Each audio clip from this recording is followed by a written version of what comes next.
I'm with Reyes, currently with JCW Wrestling. Ricky, thank you again for taking the time to talk with us.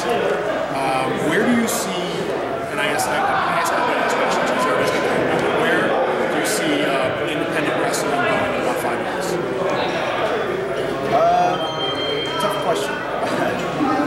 There's a lot of different, every territory in the area is vastly different. So just depending on the promoter and the style fans. Philadelphia, you have a little more market-based wrestling fan that demands a little bit more for the dollar, and then you have other places, a lot of different sections in New Jersey and New York where it's more family-based and stuff. So it really just depends on the promoter. And obviously the company and what it's geared towards. A smart promoter will look according to his fan base. Like if you're a quote-unquote like CZW promoter or in charge there or matchmaker of some kind, you're not gonna book a wrestler that comes in and does a lot of slow, style, type wrestling, right? Keep the fan base happy. Same thing with ECW. I mean, they brought in the legends, but they never brought in like an upstart 80s style wrestler. You know what I mean? They didn't have any track record of value to give to their guys. If they did that, it probably wouldn't have been around as long as they were. Right. I mean, but they did it with guys like guys that were on their way out, slow tempo guys like Ricky Morton or whatever. You know what I mean? But he had so much, to give to those guys. You know what I mean? So he was probably meant more to bring in for the backstage mentality more than he was brought in for his value of high spots, I guess you could say, or whatever in the ring, right? Because he can only do so much. He's not going to get in there. It's not believable to those fans that he was going to beat Taz, but it was a unique attraction to see those two styles mesh and give a guy like Taz that type of rub or something at that time.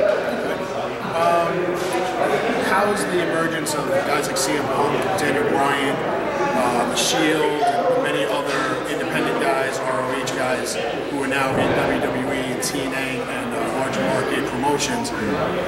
How does that make you guys feel? Like you guys really feel like, you know what, these guys inspired us, we have a shot now, this is it, let's do it? There was always a shot. I'm with Ricky Reyes, currently with JCW Wrestling. Ricky, thank you again for taking the time to talk with us. Where do you see, and I'm going to ask everybody these questions because everybody's got their own view, but where do you see independent wrestling going in about 5 years? Tough question.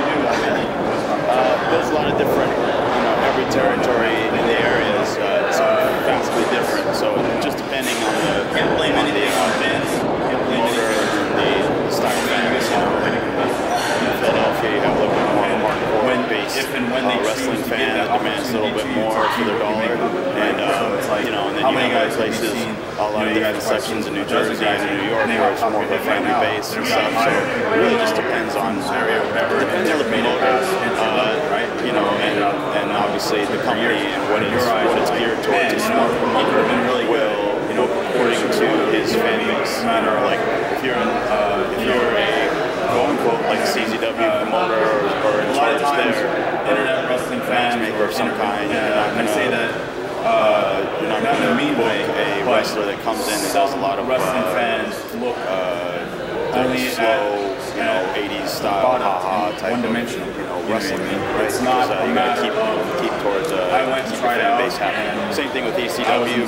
They never, they brought in the legends, but they never brought in like an upstart 80s style wrestler. You know what I mean? They didn't have any track record of value to give to the other guys. So, they did it with guys like, guys that were on their way out, slow tempo guys like Ricky Morton or whatever, you know what I mean? But he had so much, to give to those guys, you know what I mean? So he was probably meant more to bring it for the backstage mentality more than he was brought in for his value of high spots, I guess you could say, or whatever in the ring, right? Because he can only do so much.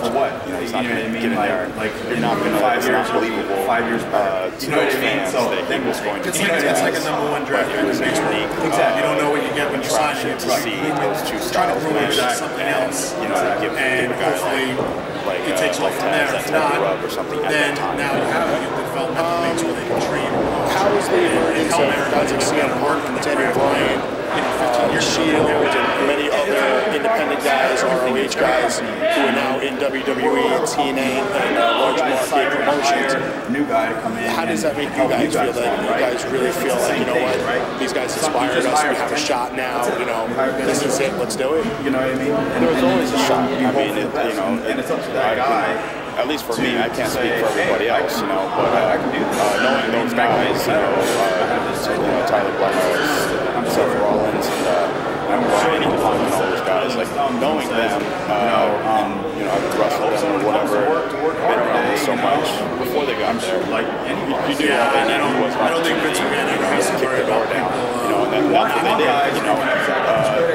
did, you can't blame anything on Vince, or you can't blame anything on Triple H. You know what I mean? You got to go out there and make the best of the opportunity that's given to you. You know, and if and when they choose to give that opportunity to you, it's up to you what you make of it, right? So it's like, how many guys have you seen? You know, you guys have probably seen a dozen guys maybe on top of your head right now that have gotten hired. People you know, people from this area, whatever, and never made it past entry level, right? Like never made it out developmental for 2 or 3 years. But in your eyes, you're like, man, you know, he could have been really good. You know, could have, should have, would have. You know what I mean? It's a matter of going for it. You know what I mean? A lot of times, internet wrestling fans, or I say that every time you see, not in a mean way, but some wrestling fans look, rest assured that only at the product one-dimensional. It's not a matter of I went and tried out. I was in the same group, guys that called up like Bennett and Fire, being all 3 of us were together, and when we walked in, there's 32 guys there, and everyone looked at us like, they're going to sign all 3 of these guys, you know what I mean? So it was just something that, but it's not, none of us got offered, up to this point, none of us got offered anything, but a handful of guys did from that point, right? But it's what they need. It's not because, Adam Cole, he could be the next Randy Orton, so let's sign him now. For what? You know what I mean? Like in 5 years, he'll be 5 years better. You know what I mean? So then we'll take it. It's like a #1 draft pick in baseball. Exactly. You don't know what you get when you sign. I take every match the same way. Something else. Hopefully, it takes off from there. If not, then you have people development leagues where they can train and coach and help everybody get better work on the craft. Time, money, and effort. 15 years ago, they didn't have that. It's a work in progress. Everything is. Every company is. Whatever company you work for. You guys decide you're going to hire a new guy to come in and help you guys along, right? It's the same thing, right? You just hire potential. That's it. You hire potential. I was interested, and he was there for the best, and it's up to that guy to say, hey, I can do this, you know what I mean, and I can make it better. I have this idea, that idea. Vince doesn't want to sit there, I'm sure, but I'm sure he just doesn't sit there twiddling his thumbs and says, he's just doing I hope someone comes to work hard today, you know. I'm sure, like any boss. Yeah, I don't think Vince McMahon ever has to worry about people. He's probably up to this great idea. Okay, maybe it works, maybe it doesn't. At least you had an idea. Anytime I need right? help or guidance, that's what Punk and those guys call him. I wanted to know, what is your ultimate goal? The guy that trained him and trained Punk, and he's still. My ultimate goal when I started was to wrestle in the Tokyo Dome. And 2 years after I started, I already did that twice. So. I don't really look long term. When I first started, I was in Japanese wrestling. I've toured Japan 10 times, 3 different companies.